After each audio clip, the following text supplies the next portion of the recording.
Let's make these easy, incredible homemade croissants. If there's a time and place to make homemade croissants, it is now. It is the perfect holiday project or a great way to spend time in the kitchen on a cold, rainy day.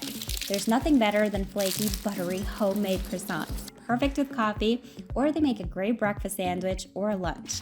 Make a big batch to freeze, and you can have fresh croissants all week long. This croissant recipe is much easier than traditional methods. There's no need for difficult dough laminating techniques using cold butter. Even my mom, who's French, loves this technique. If it's good enough for a French person, I'd say it's good enough for everyone else. Aujourd'hui, on fait les croissants. Aujourd'hui, on fait le croissant. On fait. Aujourd'hui, on fait... Non, l'aujourd'hui. Aujourd'hui. On fait les croissants. Aujourd'hui, on fait le croissant. On fait.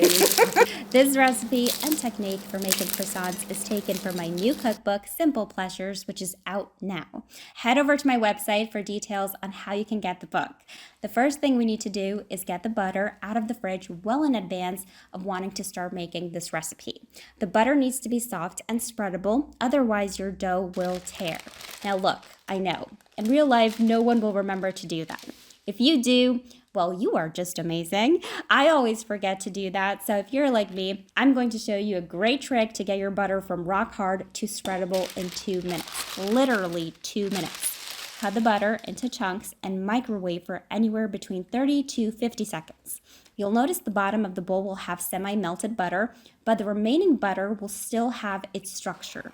Take an electric whisk and whip this up for 1 minute. You'll have beautiful, whipped, softened butter. You can use this technique for pretty much anything, not just for these croissants. Most cake recipes do call for softened butter, so now you know how to make softened butter in minutes. Okay, let's make croissants. You'll need lukewarm milk, 1 room temperature egg, and yeast. Give these a good mix and allow this mixture to sit for about 5 minutes. To make the dough, I'm using a stand mixer with a dough hook attachment. Add the flour, the sugar, and salt. Now I kept the sugar amount quite low. That way you can enjoy these croissants both sweet or savory. Add the milk, egg, yeast mixture and mix on low for about 2 minutes to let the dough begin to come together. Then increase the speed to medium and continue to knead for another 3 minutes. You're then going to add 2 tablespoons of room temperature butter directly into the dough. Continue mixing for another 5 minutes so that it's fully incorporated. Your dough should be tacky and soft. Using lightly oiled hands, shape the dough into a ball and transfer the dough into a greased bowl. You're going to cover the dough and allow it to rest for 30 minutes. No longer than this unless your kitchen is really cold. While that's rising, let's have a drink from today's sponsor, Stir. I don't know about you, but as much as I try to live a somewhat healthy lifestyle, the number one thing that I always struggle with is drinking water. Stir is a natural water enhancer. It's almost like drinking fruit juice. It contains all natural ingredients made with real fruit, no added sugars, no artificial colors, and no unnecessary calories. All you need is 2 squeezes for a full glass of water. There's tons of flavors to choose from, and I personally like to use fizzy sparkling water, mix and match flavors, and I also like to add a squeeze of lemon juice. It is so reminiscent of my childhood summers. You can pop these in your bag, take these to work. They're so easy to bring with you. So tap my link and use my code EMMA25 to get 25% off your Stir order. After 30 minutes, your dough may have risen. It may have not. It does not matter. Those 30 minutes are for the gluten to relax and not necessarily for the dough to rise.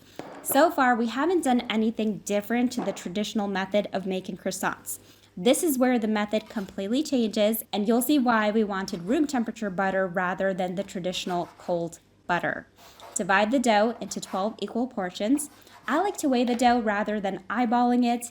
Each portion of dough should weigh anywhere between 58 to 63 grams, I want to say. Now we're going to make our laminated dough. If you're familiar with making layered flatbreads in Indian cuisine, you might see some similarities to our method here. Roll each portion of dough into a rough ball. Cover and let these rest for 10 minutes. The gluten will relax and they'll be much easier to roll out. Roll out a dough ball to about a 7-inch circle. Place it on a tray or cutting board lined with parchment paper. Spread a thin layer of butter evenly over it.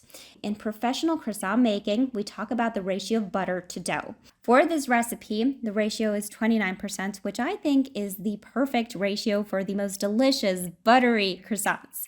It's a little more generous than many recipes you'll see. Roll out another 7-inch circle and place it on top of the first one. Spread another thin layer of butter, and you want to repeat this process, stacking each circle of dough to create a big stack of buttered circles. Do not put any butter on the final disc. Very gently press the stack of discs using your hand. Cover the stack with plastic wrap and pop this in the freezer for 30 minutes. Do not leave it longer than this. Don't forget it. Take the dough out of the freezer and lightly flour your work surface. Roll out the stack of dough into a large circle, about 14 to 15 inches in diameter. Keep moving the dough so it doesn't stick to your work surface. Now, I do like to measure this out to make sure the croissants end up being the right size, and I strongly recommend you do this as well. Using a sharp knife, cut the circle into triangles and then divide each of those quarters into thirds. So now you will have 12 equal triangle shapes. Each one of these will be one croissant. Starting at the wide base of the triangle, gently roll each croissant up until you get to the pointy end. If you like, you can gently bend it to create a traditional croissant shape. That's optional. Arrange the croissants onto the baking trays, leaving a good amount of space in between each one. I can fit about 6 croissants on each tray. Cover them loosely with plastic wrap and let them rise until they've doubled in size. This will take anywhere between 2 to 3 hours, but the amount of time it takes will depend on the temperature of your kitchen. After 2 hours, mine have risen. They're chubby. They're beautiful.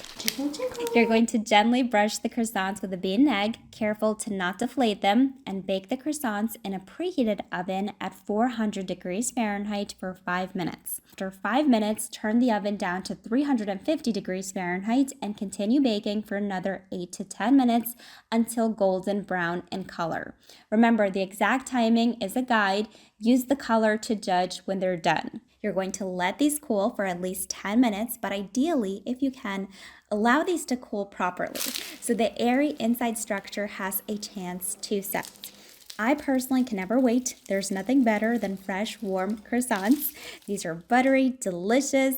Have these with coffee, make a savory breakfast or lunch. However you eat these, they'll be delicious.